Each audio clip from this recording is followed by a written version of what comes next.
on my fly. Mark, don't take this as a negative. Don't interpret this person. Didn't happen It yesterday. has nothing to do with you. We go with authority.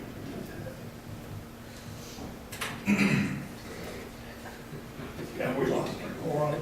We did. That's what I was gonna say, let's go. I think you, should take judicial notice of who's sticking with you here. That's noted.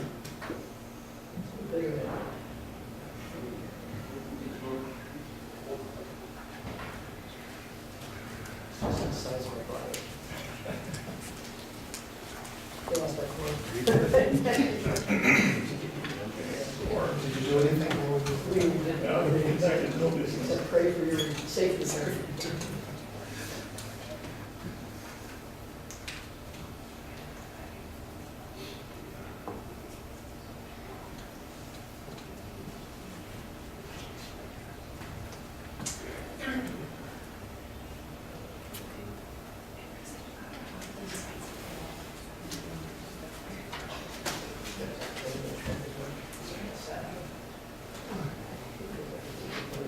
Oh. He's got better books for you usually than most of us. Bigger one. Well, there's the younger.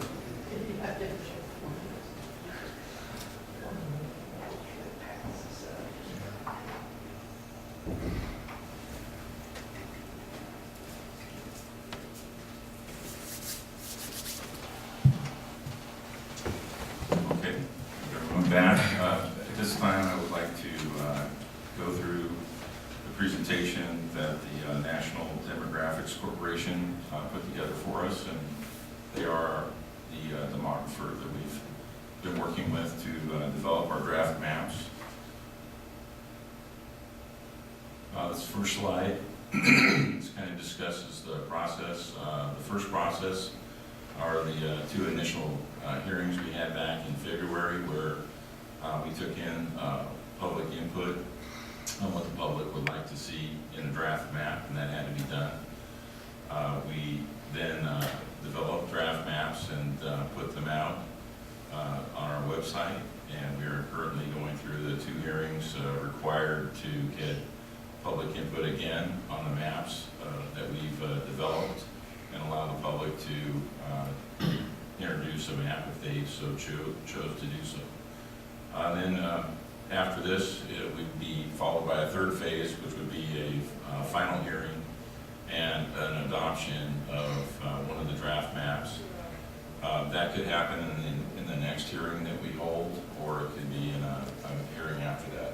We're not limited to the number of hearings that we could have on this matter, but we do need to have the final map, the one that we're going to adopt, out for public input, or at least notice 7 days in advance. Excuse me, Mark. Yes. On the right, under that final hearing and map adoption, in parentheses, it says, could be held at same meeting as fourth hearing. Is this the fourth hearing?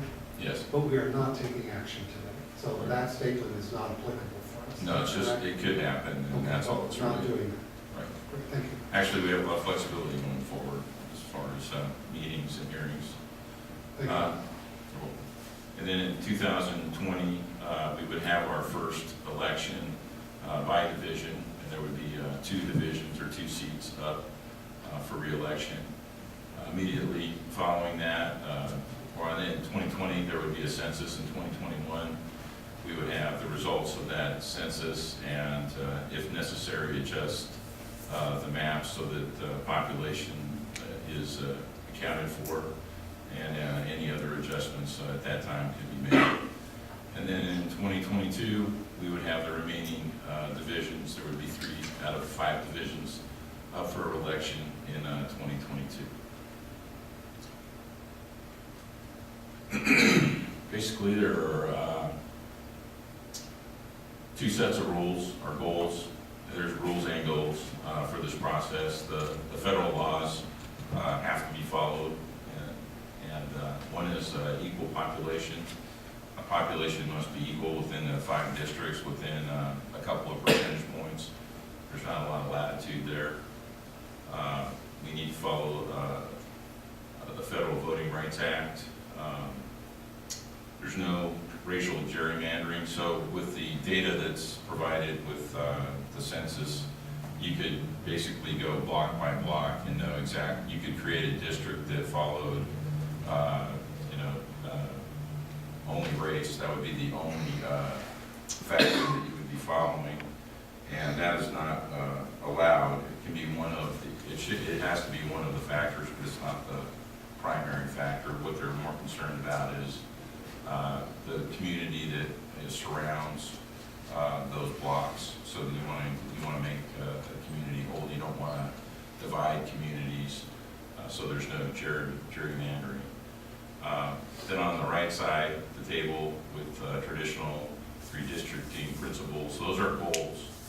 And that's where you have latitude to make decisions that will affect how these maps really come together. And these are the traditional goals. You want to keep the communities of interest together. So the first 2 or 3 items here, they kind of all go together. Communities of interest, compact communities. You want to keep the communities of interest contiguous. You want to follow natural boundaries. You want the people within these districts to feel like they understand their district.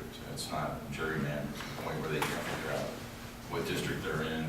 You want them to follow those natural boundaries and respect them. And then you have the respect the voters' choices. That would be a continuity in office. You try to put the districts together that don't put 2 directors in the same district, 2 or 3 directors, because you want to respect the voters' choices. So that, in other words, if you have 2 directors in one district, one of them is going to lose. So you're not letting the voters really have a choice as if they want both directors. You're making them eliminate one of them, whether they want to or not, and that sort of takes the choice out of their hands. The last item here that's grayed out, planning future growth. We're in 2019 of a 2010 census, so there's not a lot in the maps that we're developing right now. There's not a lot of future left in this census data. It's 1 year left, so that's not really a significant factor in this map, but in 2021, when we look at the new census data, that those districts will be in place for the next decade.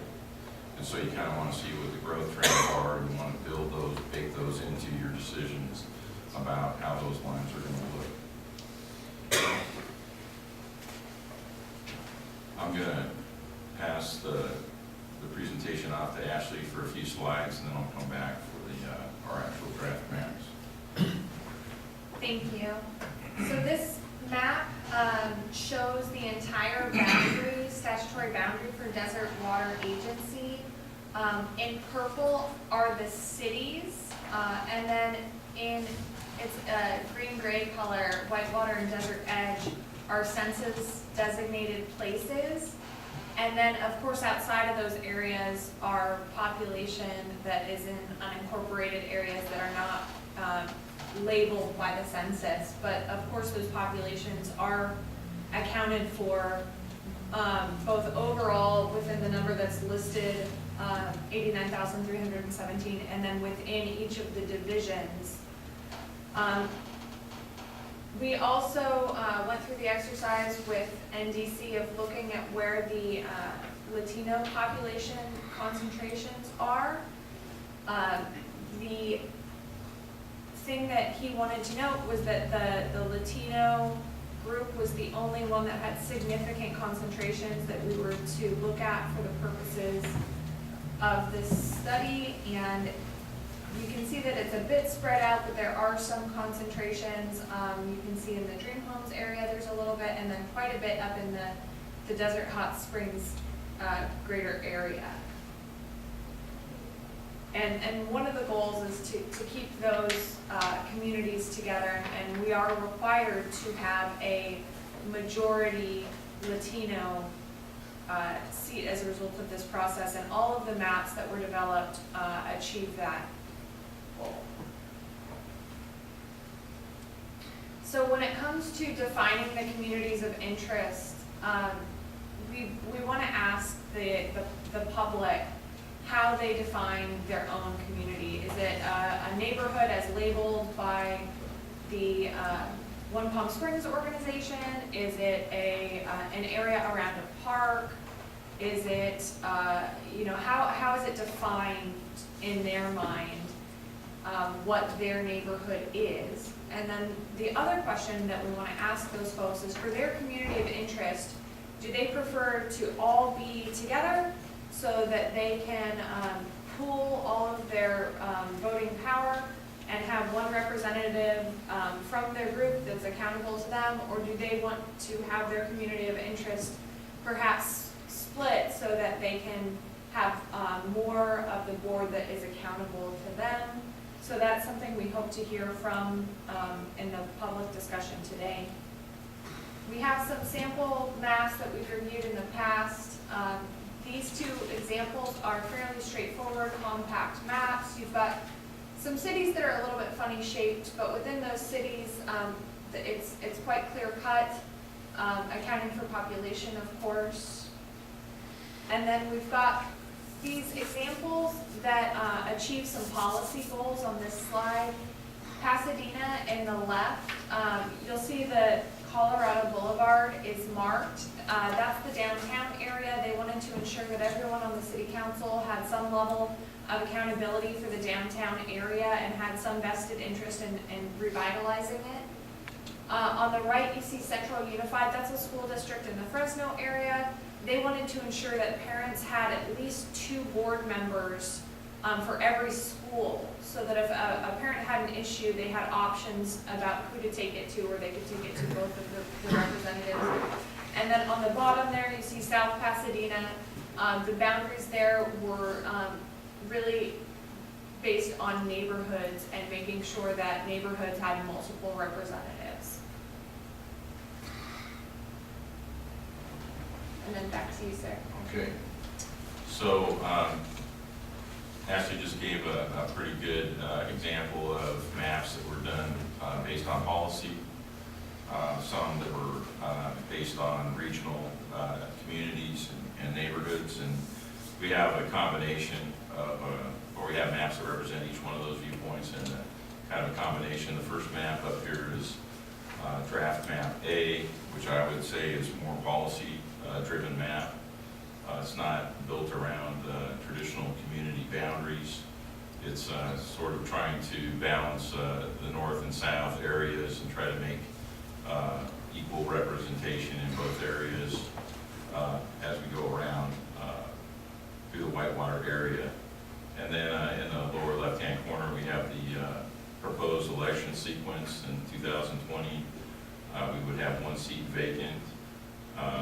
Division 3, and then we'd have Division 5, which would be, we have 2 existing directors in that division, and then in 2022, we have the remaining 3 seats, which would all be in the south area, or directors, 1 director in each of those.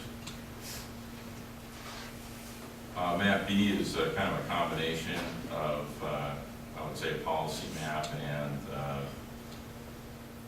communities, traditional community lines. We have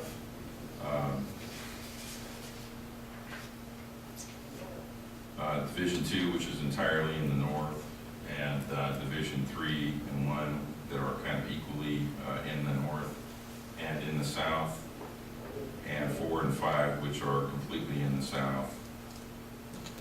So it's trying kind of to do both things. In this first election cycle in 2020, we have a vacancy, so sort of the same sort of situation that we had in draft map A. And draft map C is, I would say, the map that kind of captures the community boundaries best. It's not really that policy driven. We have 2 seats in the north, and then 3 seats all in Palm Springs. So it basically guarantees 2 seats in one of these election cycles, whatever is decided, but that would be from the north. As pointed out yesterday, that wouldn't be a majority, but it would be, a minority vote probably going forward. But I think that, there was also a statement made about the interactive map. I think there was a lot of questions about populations and where, lines were actually drawn. So trying to get the detail off of these maps is somewhat difficult, but I think the interactive tool that we have online is kind of useful. If people want to look at that, they can put in addresses and find out exactly what district they fall in. They can zoom in and go street by street and figure that out. And with that, we're here to get public input on these maps and or direction on, elimination or additional maps. Thank you. You're good. Here, All right, so what are we doing now? Opening the public hearing? Okay, so now, First, we're having questions of, Yeah. questions. any questions out from the public? From the board. From the board? Any questions from the board? I just wanted to confirm that in all three cases, the Green Homes and Cove areas of Cathedral City are in one district. Is that correct? But they are In all three maps? House goal. Okay, thank you. That's all. Any other questions from the board? Okay, now we will open the public hearing and invite public input, and please limit your comments to no more than 3 minutes. It can also be a question of staff or the board as well. Come on down. And please state your name and city of residence. Good morning, Carl Baker. I reside in the city of Desert Hot Springs. Once again, thank you, folks, for the meeting and the presentation. It takes an interesting individual to ruminate on things like this if you're not in a position to make a decision, but I've spent the last several hours doing just that. Mark Twain made the comment, whiskey was for drinking and water was made for fighting. And so whenever you have a situation where you're going to draw district boundaries, you're potentially setting up a fight. I've looked at each of these maps from a little bit different perspective than what we've discussed before. There is every possibility, given proper funding. And when I say proper funding, we might look at communities of interest that have substantial monetary concerns about water policy, like the cannabis industry in Desert Hot Springs, developers of totally large new projects, of which we have potential in Desert Hot Springs, or the Indian tribes. Those all are, as come readily to mind, communities of interest with substantial bankrolls. If we adopt Draft A, there is every possibility that there would be no representative, there could be only one representative from DWA. There is a possibility on that map that 4 of the positions could be outside the DWA retail policy service area. The same holds true for Draft B. The potential exists that there would be only 2 positions that could exclusively be within the DWA retail service area.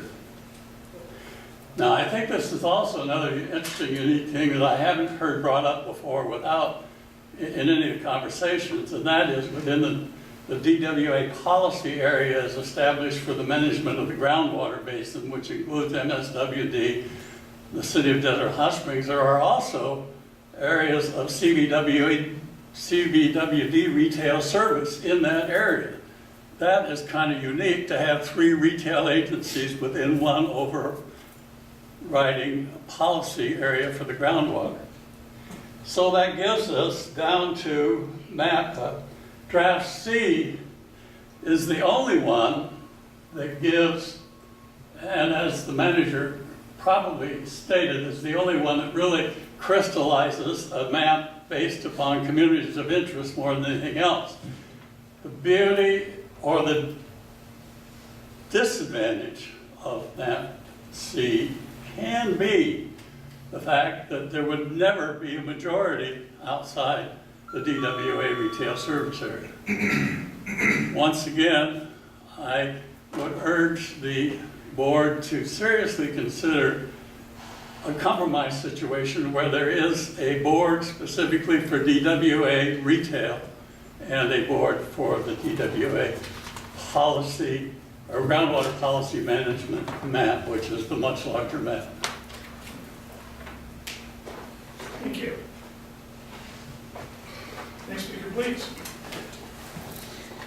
Good morning, President Stewart and directors. My name is David Friedman. I'm a resident of Palm Springs, although I serve as Sustainability Commission liaison to DWA and the co-chair of the Governance Committee of Organized Neighborhoods of Palm Springs. For the record, I am speaking on my own behalf in my individual capacity and not on behalf of those organizations. In carrying out the districting process, DWA should be guided by the districting principles set out by the U.S. Supreme Court. As Mr. Kraus just noted, the Supreme Court has identified keeping communities of interest intact as a traditional districting principle. Under Supreme Court precedent, a community of interest is a geographic area comprised of residents who share similar interests, including but not limited to social, cultural, ethnic, geographic, or economic interests, or formal government or quasi-governmental relationships, but not including relationships with political parties, incumbents, or candidates. Supreme Court has also identified compactness as a traditional districting principle. DWA should also follow the principles established by the Palm Springs City Council when it went through a similar districting process last year, in which I actively participated. They are: maximize the goals of the California Voting Rights Act, including civil rights, equality, and inclusion; prioritize the creation of a majority-minority districts; and to the extent practical, keep the organized neighborhoods of Palm Springs intact. I believe Map C does the best of the three proposed maps in following these principles. It recognizes the areas north and south of the 10 freeway as distinct communities of interest. First, there are the obvious geographical communities of interest, since the divisions are contiguous and more compact. Second, there is a clear distinction between Desert Hot Springs residents and Mission Springs Water District customers, largely concentrated in districts 2 and 3, and residents of Palm Springs and Cathedral City, and DWA retail customers, largely concentrated in divisions 1, 4, and 5. Within Palm Springs, divisions 1, 4, and 5 share some common boundaries with the City Council district boundaries adopted last year, and keep similarly situated organized neighborhoods together. Finally, Map C creates a division with the highest percentage of minority citizens by voting age population, 65% in Division 2. For these reasons, I urge you to choose Map C. Thank you for your consideration. Thank you, Mr. Freeman. Next speaker, please. I'm going to give you a chance to think about it, because I know you have questions. And if you don't ask them now, you're going to kick yourself later on today. You have us here, and you can give us your opinion with regards to these maps. Okay, going once, going twice, going 3 times. Mr. President, Yes, Mr. Is the hearing closed? That's what I'm going to ask Mr. Riddell. Mr. Riddell, at this particular point in time, should we close this public hearing or have discussions? I think so. If you do close the public hearing and someone has input later on, that would not preclude them from providing that input. Okay, so there's really nothing that stops us from closing the public session. Public members of the public can still. I think it'd be appropriate now to close the public hearing. All right. With that, on advice of council, we will now close this public hearing. We have to do it eventually. Yeah.